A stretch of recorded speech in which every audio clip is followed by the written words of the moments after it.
This is Dr. Sandeep, Associate Professor in Mechanical Engineering Department, working in Institute of Aeronautical Engineering. So, today I'm going to discuss about materials engineering.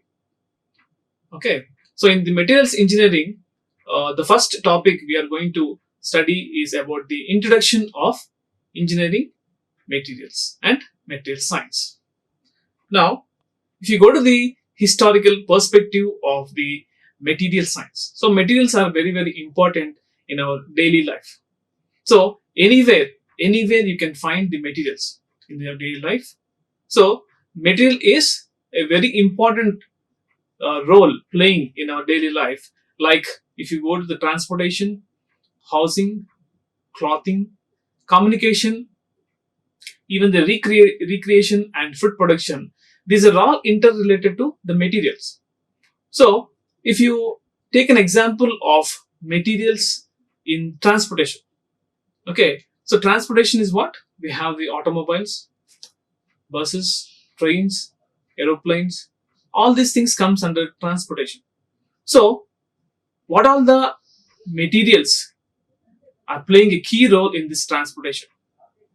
Okay, so if you find a good material which is perfectly suitable for that automobile or an aeroplane or a train, okay, if you choose a correct suitable material, then it works in a proper way.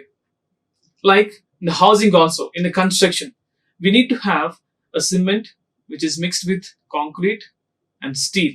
So there is also material is playing a vital role. Even the clothing, what are the clothes we are wearing? So this is also a material related. And other is the communication. So communication, how we are communicating. So now I'm communicating to you through the digital media and also from the mobile phones or through the televisions. So all these are being manufactured with the materials.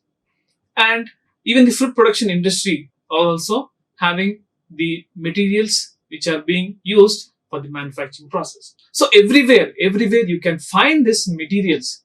So materials are very, very key roles which are playing in our daily life. That's why materials are probably more deep seated in our culture that most of us realize. So in the sense like the transportation, housing, clothing, communication, food processing and recreation also. For recreation also, we are having this materials. Now, day by day, what is happening? The development, the technology is developing. So what is happening? Advanced reaches is coming. So what is happening? Depending upon our requirement or depending upon our application, what we are trying to do, we are trying to manipulate the material.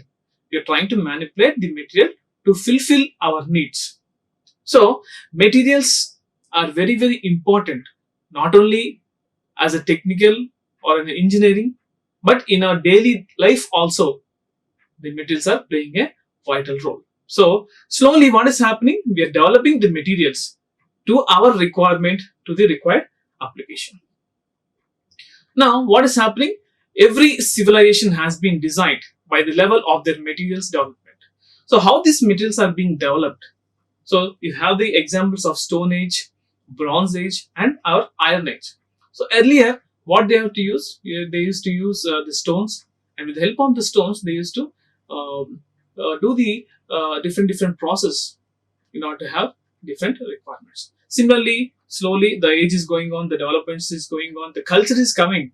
So now we are into the Iron Age where we have advanced materials to the required applications. So what is happening?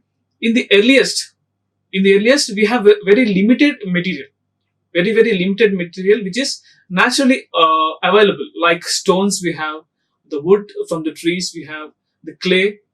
Okay, so with the help of these elements, these materials only, the humans has to use these naturally available materials, very limited materials to the required applications. So they are very limited. So afterwards, what is happening? Discovering new methodologies, adopting the research techniques, and find out the new materials. We are trying to produce new materials, okay, to the requirements. Why means, why it is important to have new materials means, see, different machines will work under different atmospheric temperatures or pressures or different climatic conditions. So all these different temperatures or whatever the external forces acting on the body has to resist. Okay, so in order to resist those, the traditional elements, whatever the historical elements or historical materials what we have, like wood or stone, these won't able to take all those high temperatures or high climatic conditions or high working conditions. They won't resist. So in order to have good resistance, what we need to do, we need to develop a new materials. So these new materials, what will happen, these new materials will have more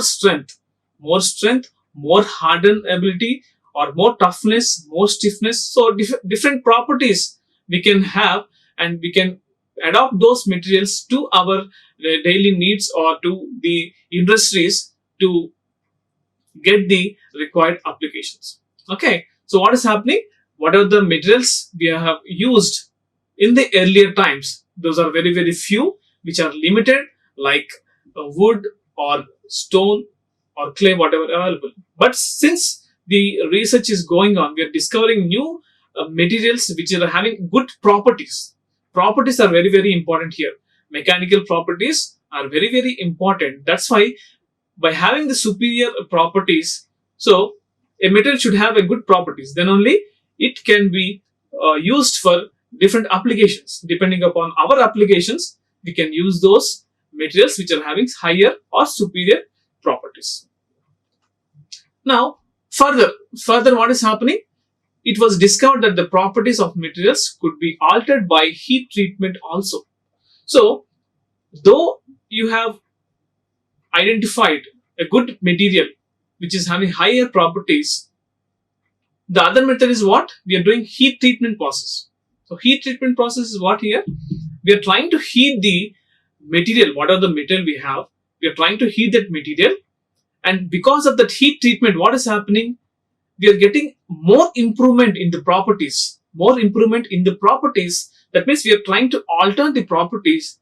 So we are getting a good properties than the non-heat treatment material. So this is a new discovery, new research which is being adopted.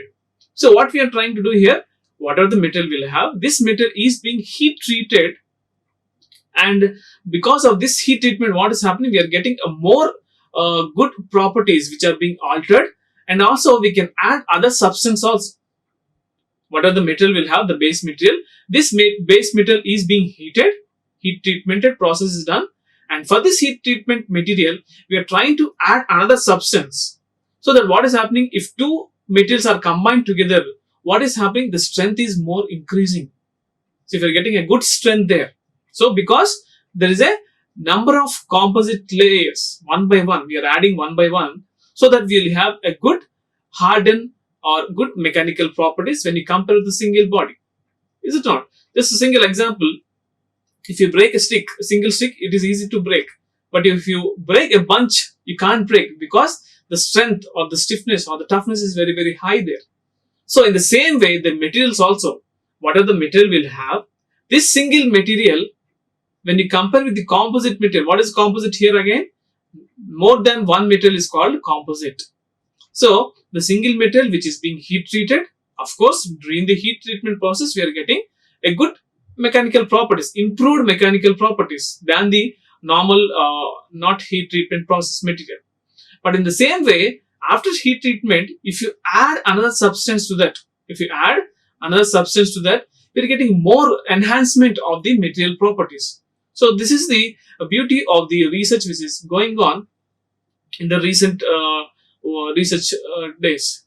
Okay, so this is one of the method where we can alter the properties as well as we can improve the mechanical properties by the heat treatment or the composite materials. So what is happening here? After that, so because you're doing all this process, all this heat treatment process or adding the other substance, it is very easy for the customer to select, yes, I want this material to be manufactured for this automobile. So you can easily suggest this material is very having a good mechanical property, so I can use this material for automobile or any machinery. Why we are using all this, why we are doing all this research in bringing out new materials means in order to have a good life for that model, whatever the automobile. Suppose if you take an automobile which you compare with the past 20 or 25 years back, so we have very light materials we are using, very less property, mechanical properties. So after 10 years, what is happening? It is because of the temperature conditions or the continuous working process where heat is generated in the engines. So what is happening there? Wear and tear comes into picture. So wear and tear, once it comes, the operation, the working operation, the efficiency will come down because of the heat. The material can't resist. So at some point, it will get wear and tear. So because of that wear and tear, what is happening? The material will get deformed. So when the material is being deformed, the working process will alter. That means the efficiency will come down. So because of that, what is happening? There, the material selection is playing a very important role. The selection of materials is playing an important role there. That's why the new materials, the smart materials. So with this new technology, whatever the heat treatment process we are doing, or whatever the composite materials we are trying to take. So because of these new materials which we have adopted in the new technology, in the automobiles or aircraft, anywhere. So these materials are being adopted, and we are trying to manufacture with these new materials in order to improve the efficiency, improve the mechanical properties, increase the lifetime cycle. So when you compare the same automobile of 10 years back with the new, so what is happening? If you compare, the mechanical properties are very high. The lifetime cycle is very high when you compare with the olden automobiles or any aircraft engines.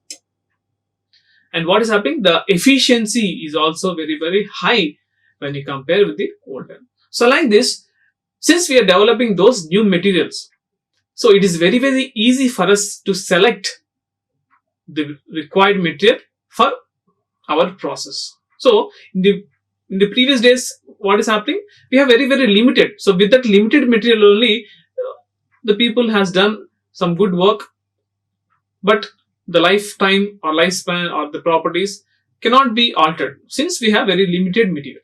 But now we have a much more exposure, much more research, much more new materials are being coming with different processing. So what is happening? There is wide chance of taking selection of material to your application. Okay. So how can you select a material again? Means depending upon its properties, depending upon its mechanical properties, as well as it is having different characteristics. So each material will have its own properties. Again, don't think that the same material, different materials will have all the same equal parameters. No. Is it not? Why? Because even as a student, we have a number of students. So every student is not similar to other student. He's having his own ability, his own IQ, his own personality. Okay, in the same way, the materials will also have its own independent properties. It won't have the same properties like other materials. Each material will have its own properties, its own melting point, okay, its own breaking point. So different materials will have different properties. That's why selection is very important there. So now in the before days, we have very less options. So that's why with those materials only we would have done the manufacturing. Now, since we have n number of materials, so we have n number of choices to select the material for our application. So now, what are the major components in the material science or material engineering means? So we have in this, we can see here processing. So processing means how we can do the processing of the material. Okay. So now, as we have studied in the previous slides, when we take a material, this has to be processed. So we can't get a fine finished material ultimately. So we'll get some raw material. Raw means it will have irregular shape.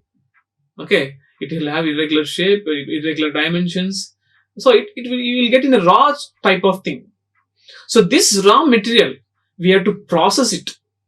You can process by heat treatment process. That means you can heat the material. You can heat the material, and you can, why you are heating the material? See, generally every material will have its own crystal structure. That means you can't see with your uh, eye. So you can observe that crystal structure only through the microscope. So once you see the microstructure of the any material, it will have its own microstructure. That means the atoms will be arranging inside the material at different places.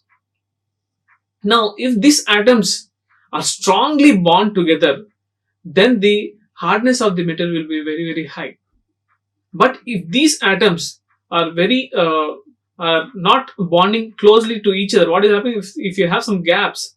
So that means the hardness of the metal is very, very less.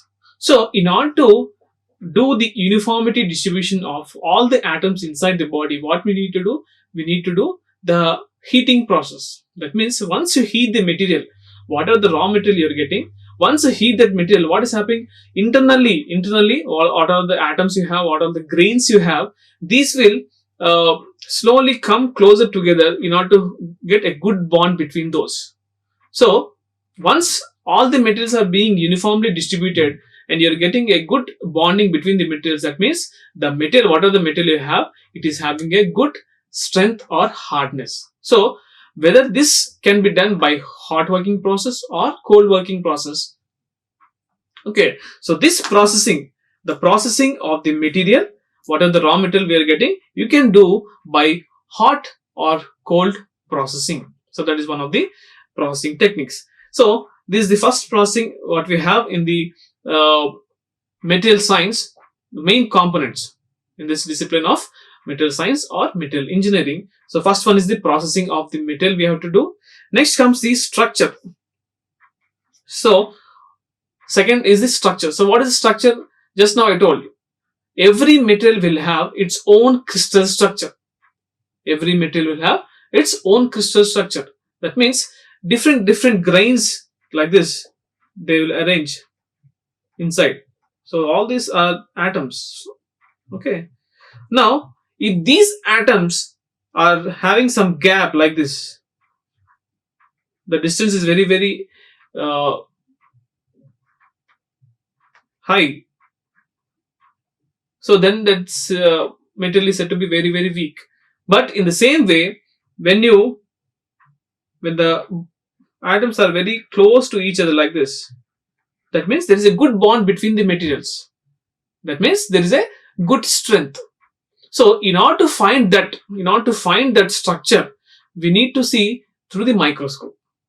Okay, again you can't directly see the microstructure. So again you have to do some processing. So in that processing, that's why the first one is what? Processing.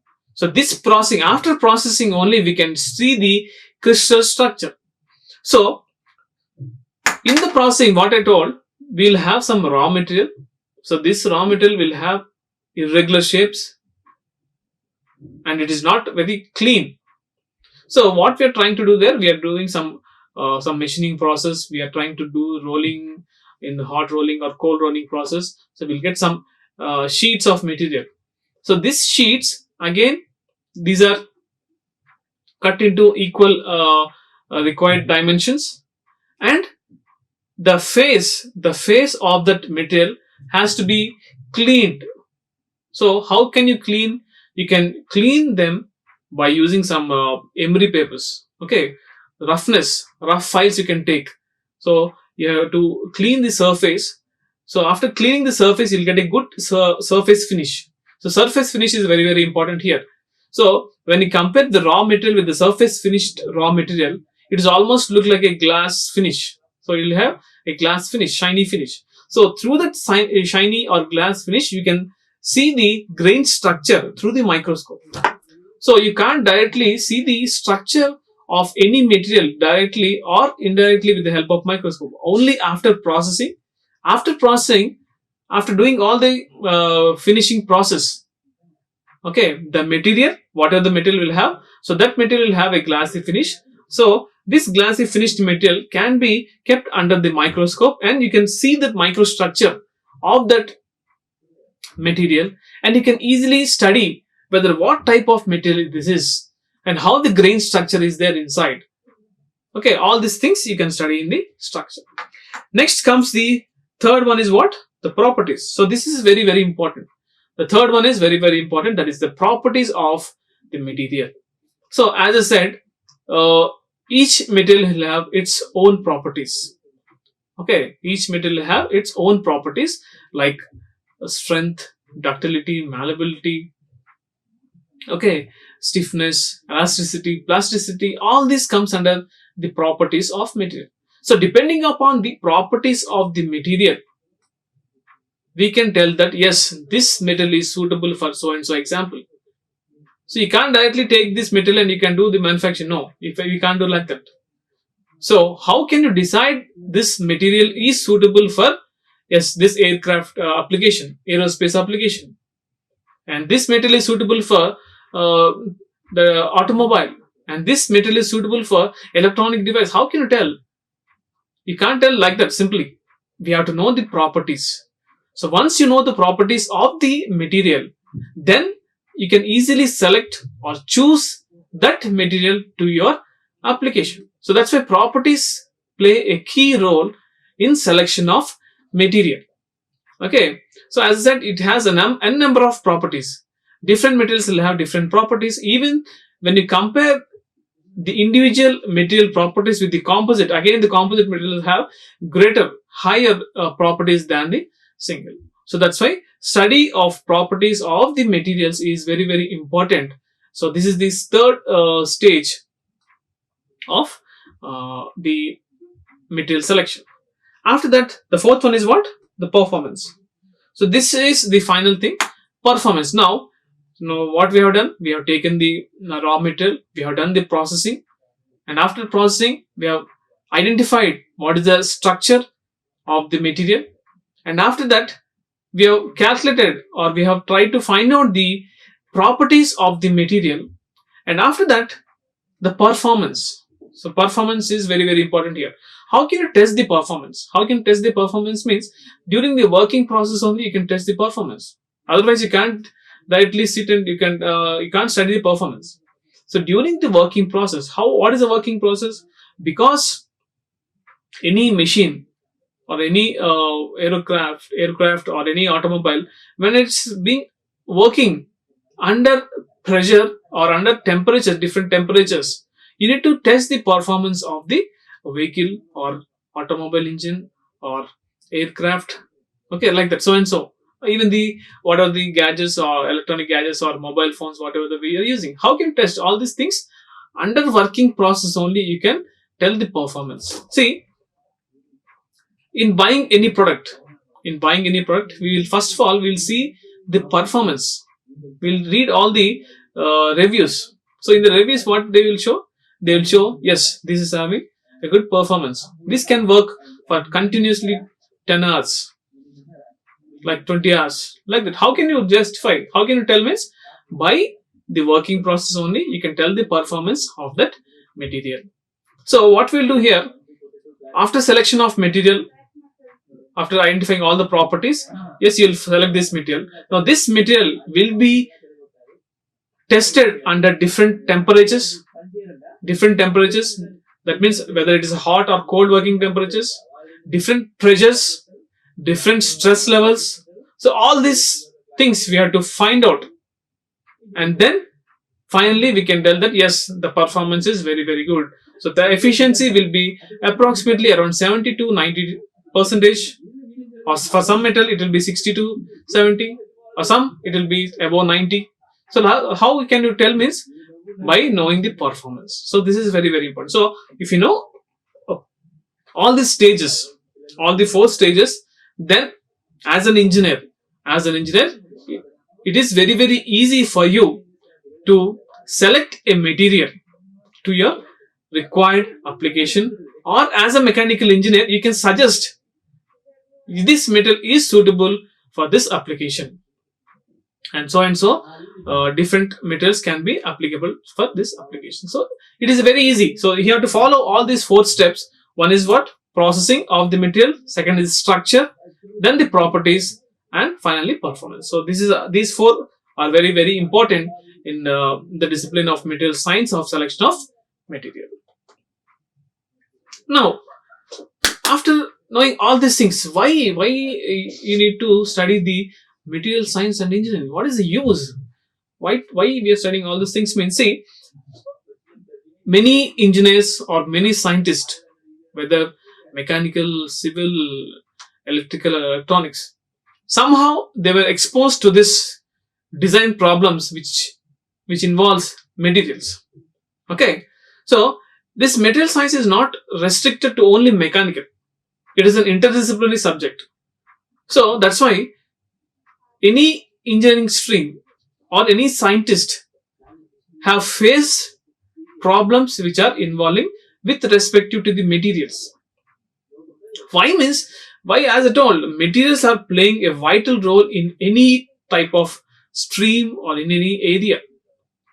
Okay, that's why one need to know what is material engineering or material science. So, as I told, like many scientists or engineers which is related to mechanical, civil, electrical, or electronics. Okay, so if you take the examples of transmission of gear, power transmission of gears, so this is completely related to the mechanical area. So their power transmission, high energy, high heat is generated during this. So once heat is generated, high temperatures are generated. So what is happening? After some times, the material get wear and tear. The material will get wear and tear. So what happens? So suppose after working of 1 month or 2 months, suddenly the efficiency is coming slowly down. So you can't know why the efficiency is suddenly falling. At the starting time, you're having a good efficiency, about 90%. So slowly after 1 month, the efficiency is being reduced to slowly 80, 70, 60. Why? What is the problem? Since the working is very good, the working of the transmission of gear is going on good. But what is the problem in getting the efficiency down? Means the material selection is very, very important there. So if you're selecting the wrong material there, what is happening? Of course, in the starting time, the first or 2 months, you'll get a good efficiency. But slowly, since during this transmission of gas, high heat is generated. Proper again, if you won't give the proper lubrication or proper oiling there, what is happening? The friction generated, heat is generated. Slowly, the material is getting wear and tear. Cracks are being formed. So that's why the efficiency is coming down. So as a mechanical engineer, you have to identify the proper material for that transmission of gas. That is one of the example I took. You have a number of applications, a number of problems based upon the material selection in related to mechanical engineering. Similarly, if you come to the structure of a building, so in many cases we have seen falling of flyovers, falling of building. So why we are getting, again, as a civil engineer, you are failed to select the material. Again, it is related to material only. What material is there in civil engineering means what? The steel is there, concrete, cement, okay, all these things. It is all related to material. If you won't select the proper steel diameter or proper composition steel you have not selected, or the wrong composition of the mixture of the cement if you are taking wrong, so it is completely breaking the rules of the ISO standards. So because of that, what is happening? There is a disturbance in the structure. So all the superstructure, whatever the superstructure you have built, it will suddenly collapse. There again, the failure of material. So material is again playing a key role there. As a civil engineer, you have to identify all the things. Next, coming to refinery oil also. So you'll take out the oil from a very long basins of rivers. There also the pipeline which is being flown. If you're not selecting a good pipeline there, you have to dig inside and you have to take out the oil from the refineries. Okay, so there also, if you fail to select the good material, again you'll fail to bring out the oil from the refineries. And coming to the integrated chip circuit in the mobile phones, or the computers or the digital things what you have, electronic gadgets. Okay, if you want to select the proper material for semiconductors or what are the circuit chips you're taking, because of the high heat continuously, you're working in the digital media or the computer, so heat is generated there. So if that material, whatever the material you are selecting for the chips, integrated chips, if it is not resisting, what is happening? There is a failure of the chip. So again, the material is playing an important role. So that's why the material science is not restricted to only the mechanical engineering. It is a multidisciplinary. It is related to everywhere. Any discipline it is related, not even for the engineers, even for the scientists. Everyone is facing the problem which is related to materials. That's why one need to know the basic knowledge or understanding of selection of material. What is a material? How can you identify that material to your application? So that's why you're trying to investigating different materials. Why we are investigating means depending upon, see, day by day our needs are being increased. Because of the increase in needs, we are trying to identify a good material which can be used for a long duration. So anything what we are trying to buy, it has to extend for a long time. So that's why investigations are being done and trying to identify new materials like composite materials, smart materials, nanomaterials. All these are coming in order to improve all those things and in order to rectify the problems which are being affected with the help of using the previously materials. Now, the next category is what? The classifications of materials. What are the different classifications of materials we have? Again, the solid materials what we have, these are grouped into three categories: metals, ceramics and polymers. So what are the solid materials are there? These are being classified into three categories. So what are the three categories? The three categories are the metals, ceramics and polymers. So how can you differentiate these again? So again, by knowing the properties of the material, by understanding the temperature conditions, what is the characteristics of that material. So depending upon these things only, we can tell that yes, this is a polymer material, or this is a ceramic, or this is metal or non-metal. So by knowing the properties only, you can easily justify or you can categorize the materials. Okay, that's why the solid materials, what are the solid materials we are having? These are being classified into three categories, that is metals, ceramics and polymers. So these are all having just a primary scheme is that by having the atomic structure, by knowing the atomic structure in general way, you can distinguish these groups. Okay, so ceramics will have different atomic structure, metals will have different atomic structure, and polymers will have different atomic structure. So the base, so if you go inner side, deeper side, you have the properties, but in the basic view, we can categorize this material by the atomic structure. So each will have its own atomic structure. And addition, what we have discussed, we have any composite materials, that means combination of two or more. So this also will have different types of atomic structure. So based upon the atomic structure, basically based upon the atomic structure, we can easily divide the metal into those categories, what we call metals, ceramics and polymers. Then later, further, if you go into the deeper, by the physical and mechanical properties, we can still segregate or categorize the materials. So another category is what? Advanced materials. So advanced materials are nothing but the nanomaterials or semiconductors, biomaterials, smart materials. So why we are taking all these things? Say every day by day, the size of the components are being coming to compact. So when you see 20 years back how our desktops or TVs are there, they're in the huge volume. Now you compare, it is very less in size. So think how it is getting to that very thin size and low weight. Why? Because material, there again, selection of material, improvement of technology, improvement of research in the materials. So because of those, because of those investigations or because of those researches are going on, the materials, smart materials are being coming. So using those smart materials, the size reduction, the weight reduction, all these are being adopted. Nanometers is almost 10 power minus 9. Okay, so even in the medical applications also we are using all these smart materials, bio materials, nanomaterials for doing surgeries.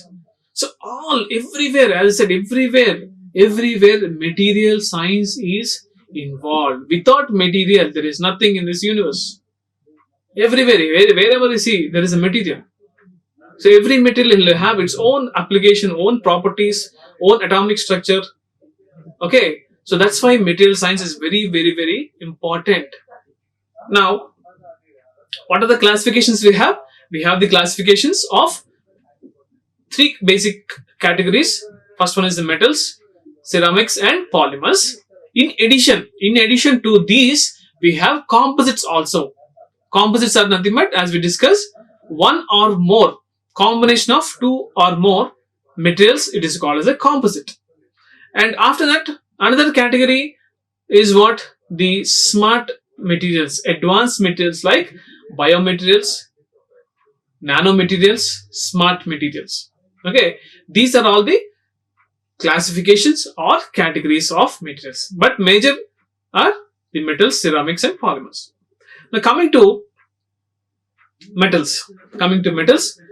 So what are the metals? So what are the materials are there? These are grouped or composed of one or more metallic components. Okay, materials in this group. Okay, what are the metals are there? In group of metals, these are composed of one or more metallic elements. Then that group is called as a metals. So what are the examples you have? Here you have iron, aluminum, copper, titanium, gold, nickel. All this comes under metallic elements. When coming to the non-metallic elements, we have carbon, nitrogen, and oxygen. So these are very less amounts which are being involved in this metals. But majorly we have iron, aluminum, copper, titanium, gold, nickel. All these are the major metallic group elements in the metals. But very less amounts, small compositions we have as a non-metal like carbon, nitrogen, and oxygen. These are very less compositions. But major portion in the metals. That's what I told. Materials. What are the materials in this group are there? These are being composed of one or more metallic element like iron, copper, aluminum, titanium, and gold. So these categories comes under metals. And what is second category we have? Second category is about ceramics. So ceramics which are being composed between metallic and non-metallic elements.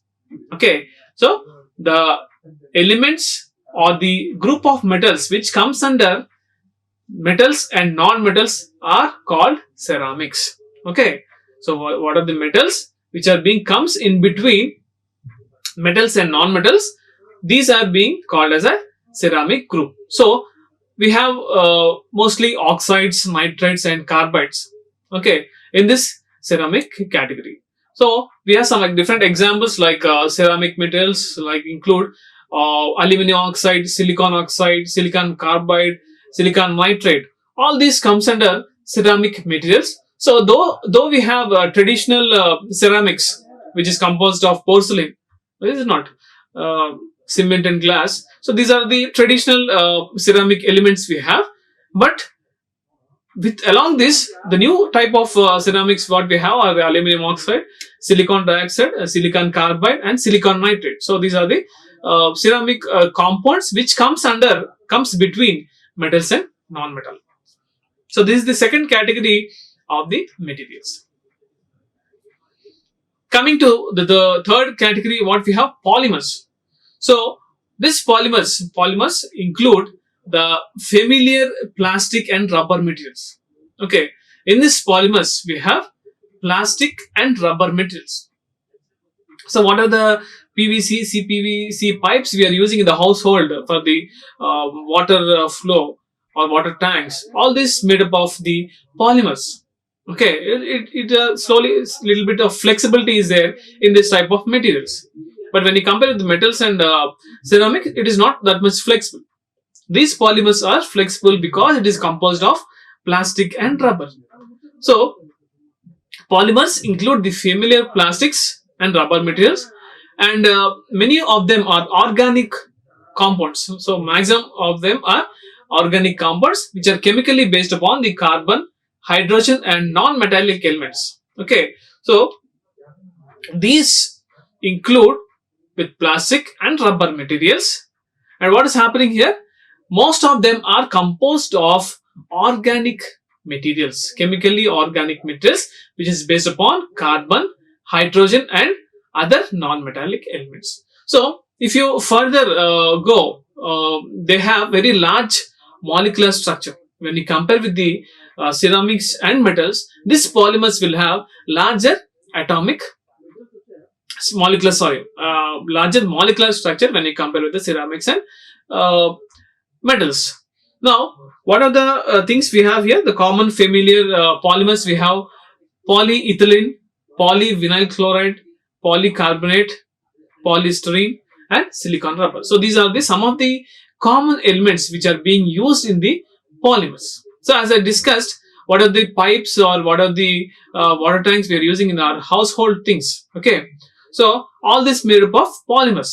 So you have to remember that these are made up of plastic and rubber material. Okay, and the molecular structure is very high when you compare with those metals and ceramics. And what are the common familiar polymers we have? Polyethylene, polyvinyl chloride, and polycarbon and silicon rubber. These are some of the examples of polymers. Now, as we discussed, each material will have its own properties. Each material will have its own properties. So now, if you see this bar chart, what is happening here? This is the bar chart for density values. Density values. So bar chart for room temperature, density values for various metals. So what are the various metals we have studied just now? We have studied about metals, ceramics, polymers, and composite materials. So for all these composite materials, so we need to find out the density chart for room temperature. Okay, so that's why we need to study each and every property of the material, to find out whether it is suitable for so and so application. So after knowing the properties only, you can tell that yes, this material or this ceramic material is suitable for this. So in example, or this plastic material or this polymer is suitable for this application. So how can you tell just like that? You can't tell just like that. So you know the properties. Once you know the properties, then only you can tell that this is suitable for so and so application. Now, one by one we'll see. So this is the bar chart for density values for metals, ceramics, polymers, and composite materials. So now, if you see the metals, so under these metals, what are the things we have? In metals, we have platinum, silver, copper, iron, steel, titanium, aluminum, and magnesium. Okay, so before going to the density is what? How much the volume we have inside the body, how much the atoms are packed inside. Density, the mass, okay, kg per meter cube, that is the units for your density. So if you have the density in your body, okay, then you have a good strength. If you have lesser then that is weaker. If you have good density in the body, you have a stronger. So now if you see the density values for metals, so in metals we have platinum. So see this is the range from 0.1 grams per centimeter cube. So this is the minimum value what we have, and this is the maximum value of your density. Okay, now minimum value is starting from 0.1 grams per centimeter cube, and your maximum value is 40.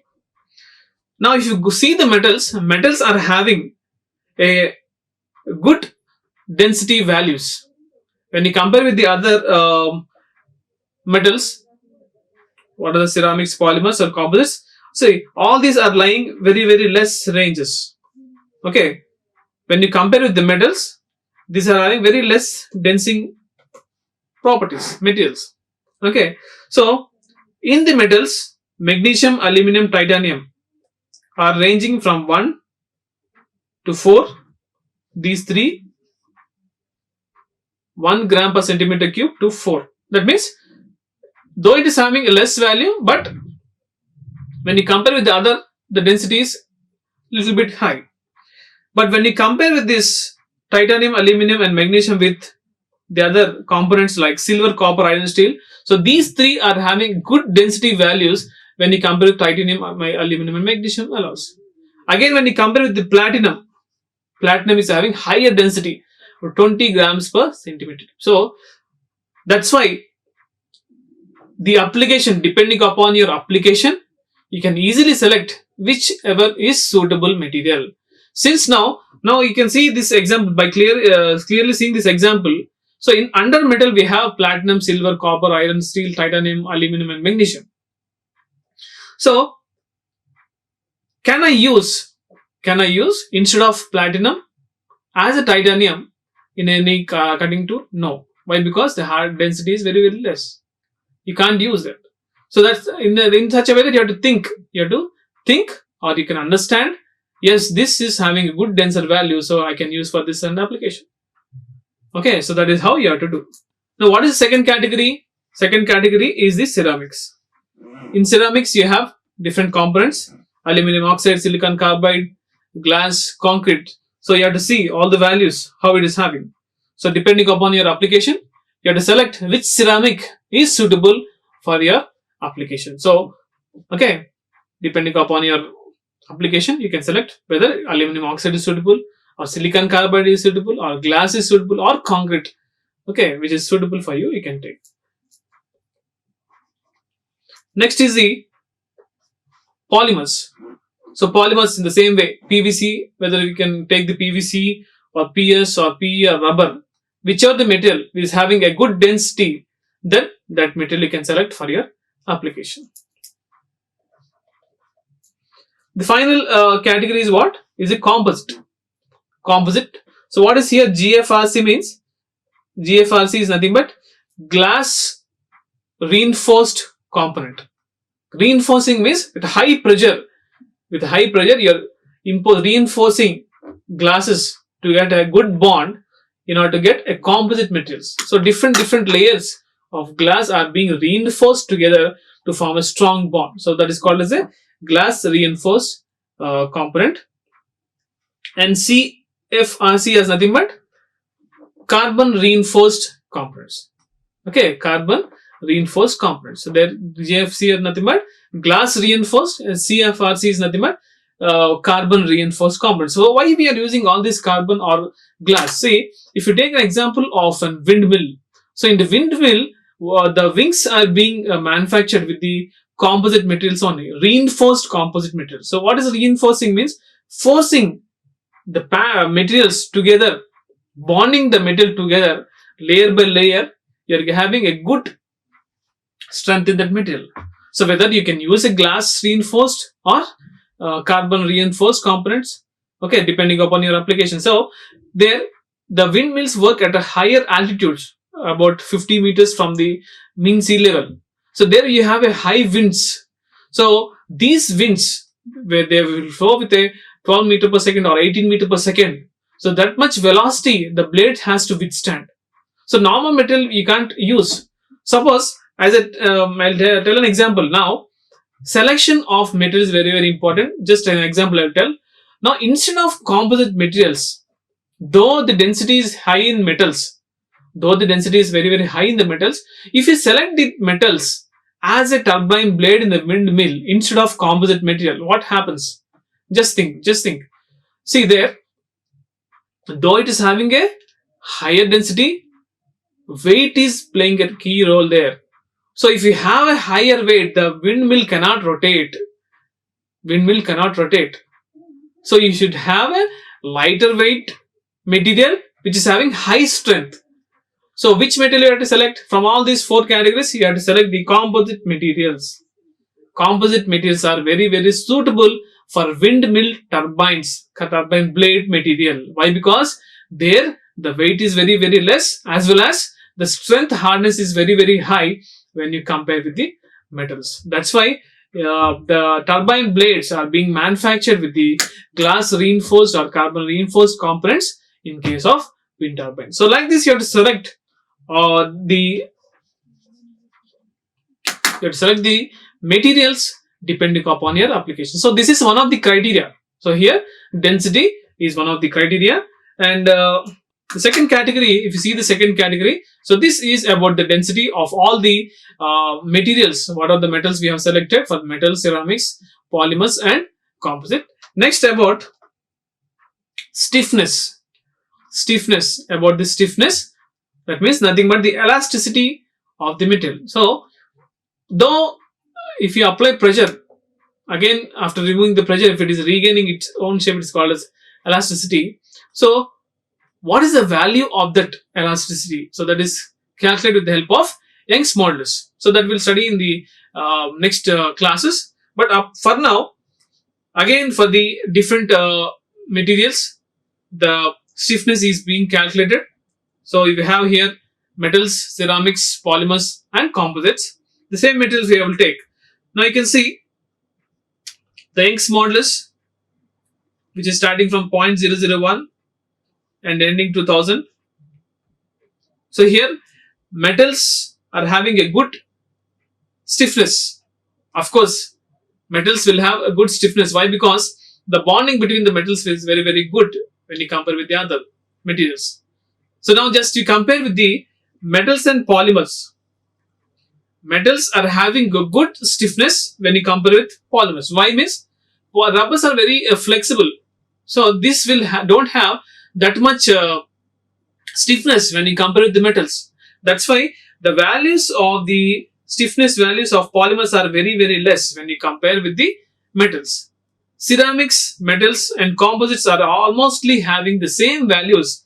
The metals, ceramics and composite, all the three are having a good stiffness values. That's why if you want to have a good stiffness or elastic property, so when the elastic property is needed, when high pressures, the material is working under high pressures, okay, then you need to take a good elastic property material you have to select. So like that, see, your working condition and your application, depending upon the applications, depending upon the working condition, all these categories you have to take into consideration. After taking into consideration, then only you can select the material. In the first stage or first with one single property, you can't select the material. You need to thoroughly know all the different properties.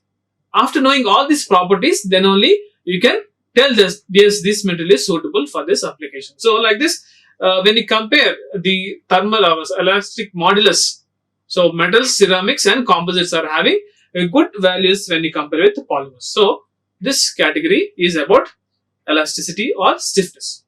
Next is the strength. Again, so this is the bar chart of strength of the material, tensile strength. Tensile means what? Elongation. So tensile, when you apply the force on the both sides, it will elongate. So at what extent it will elongate? After some time it will break. Is it not? So that is the tensile strength. Up to what point it is getting a good strength value. So that is the discussions in this slide. So again here metals and ceramics are having a good strength values. Okay, good strength values when you compare with the ceramics and polymers. Of course, polymers are again are having very less values of strength. So that's why you can neglect these polymer materials when the tensile strength is required. When any tensile strength is required, polymers are not suitable. You have to not consider these polymer materials. Only metals, composite and some cases ceramics are also okay, but try to take the metals and composites when the tensile strength is very important and playing a key role while selecting a material. So here also you are having a good values for metals. If you see, it is more than 1000. Even the composites are also having 1000. So in this mainly you have steel alloys are having good values of elastic tensile strength, and in this also the CRF and GRF, the carbon reinforced and glass reinforced components are having a good values of tensile strength. Next, resistance to fracture.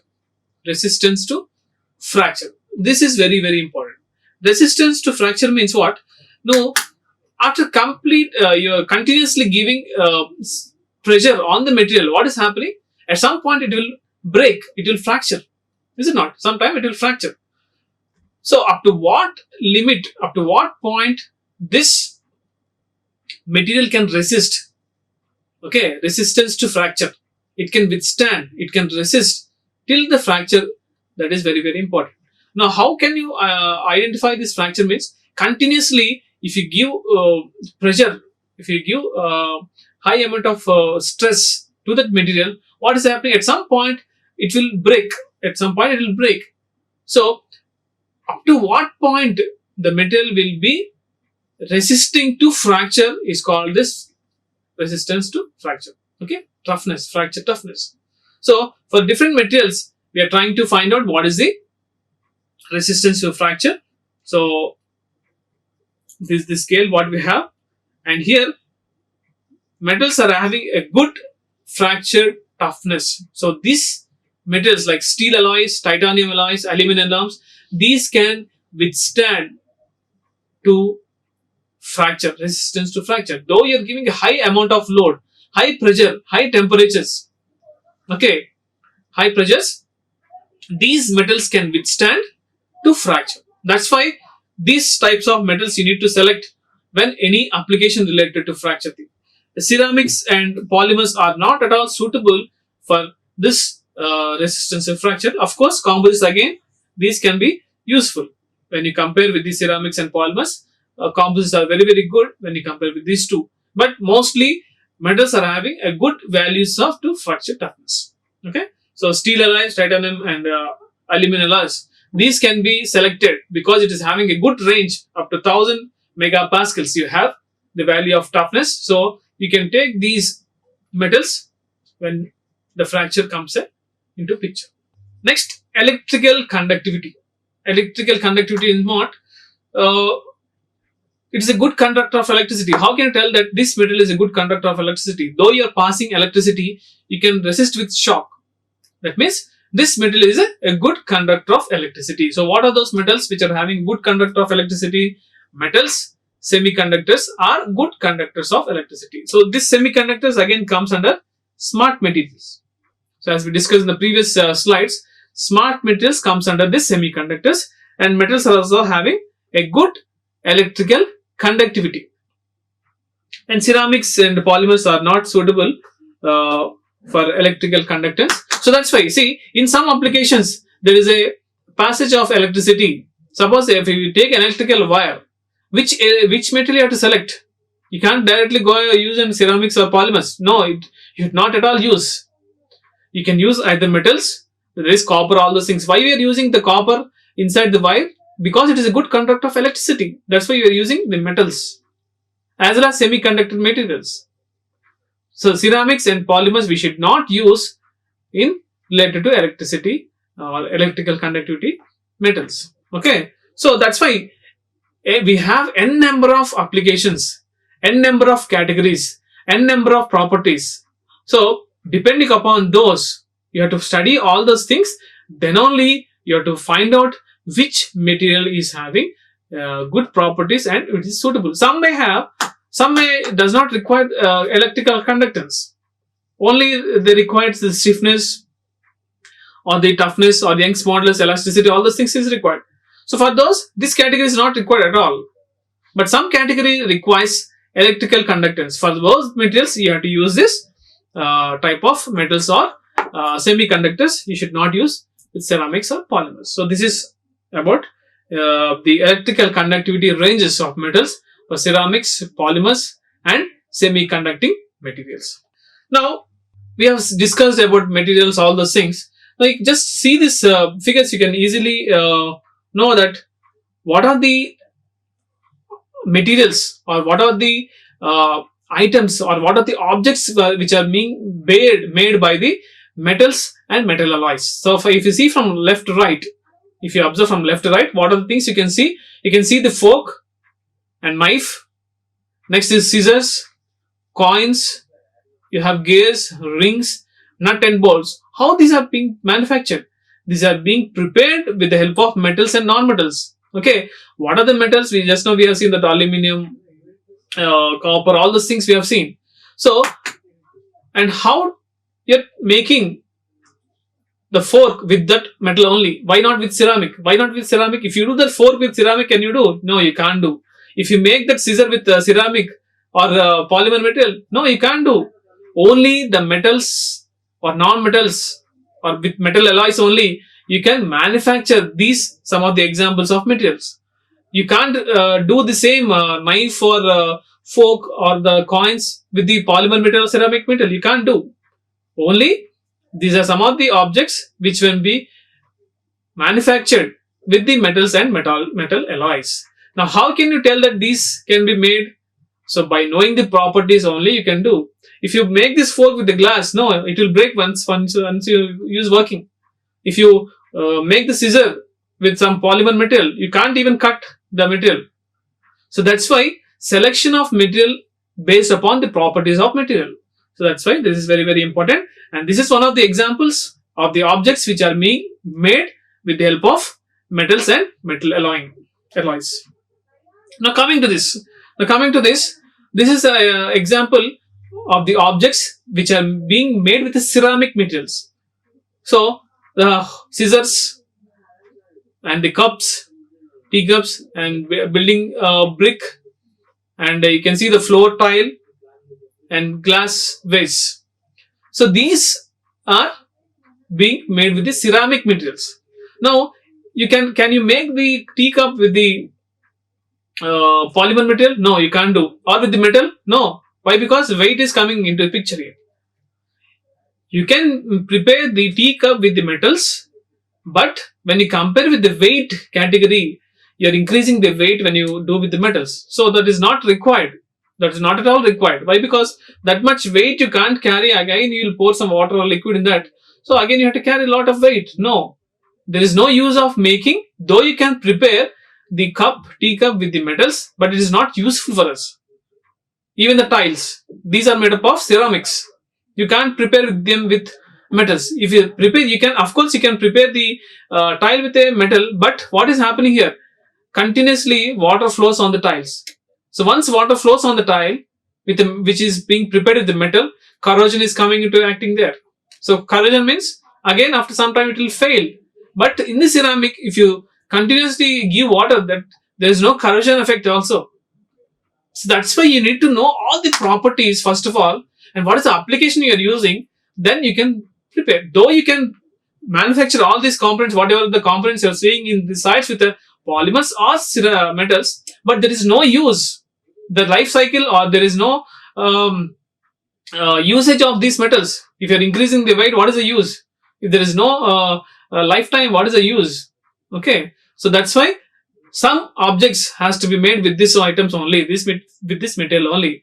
So like this, these are some of the examples for the ceramic materials, like floor tiles or glasswares or building bricks, something. And coming to the other category, what we have, polymer material or plastic materials. So if you see that again, the common objects which are being made with the polymeric materials. So we have plastic tableware, spoon, fork, knife, all these things are being made with the plastics. What are the plastics we are using? Even the billiard balls, these are also made with the plastics. You have the bicycle helmet, dice, wheel of the tires. This is used only for the plastic tires, and plastic milk carton. So all these are the examples of polymeric material. Again, you can prepare or you can manufacture all these with the help of ceramics as well as metals. But if you prepare the same material, the helmet, whatever the helmet, bicycle helmet we are having with the ceramics, what happens? If you wear, once if you fall down, it will break, but the plastic will not break. So that is one of the criteria to take into picture. Similarly, the billiard balls, what are the billiard balls are there? If you prepare with the glass or metal, suppose if you prepare with metal, you can't hit the ball because of the large volume of weight. The density is very, very high there. So that's why you need to know, first of all, what is that application. If once you know the application, then you can easily select the material depending upon your application. So that is very, very important. So with these things, you can easily identify what are the properties, different properties of material, different types of materials, what is the metal engineering, and what material you have to select, and how to select the material, and how to study the what is the need of studying the material engineering. You can know by seeing all these things. Okay. Now these are some of the references where you can get the information related to the material engineering. One is the Sidney Havner Introduction to Physical Metallurgy, which is published by Tata McGraw-Hill, and the other one is Donald Thompson. This is the Essential of Material Science and Engineering. Next one, Kodigiri, Material Science and Metallurgy, this Everest publication, and William Castler, that is the Material Science and Engineering. So these are some of the references you can get the information which is related to material science and material engineering and the properties of all the materials. Thank you. Like, share and subscribe. Hit the bell icon for more updates.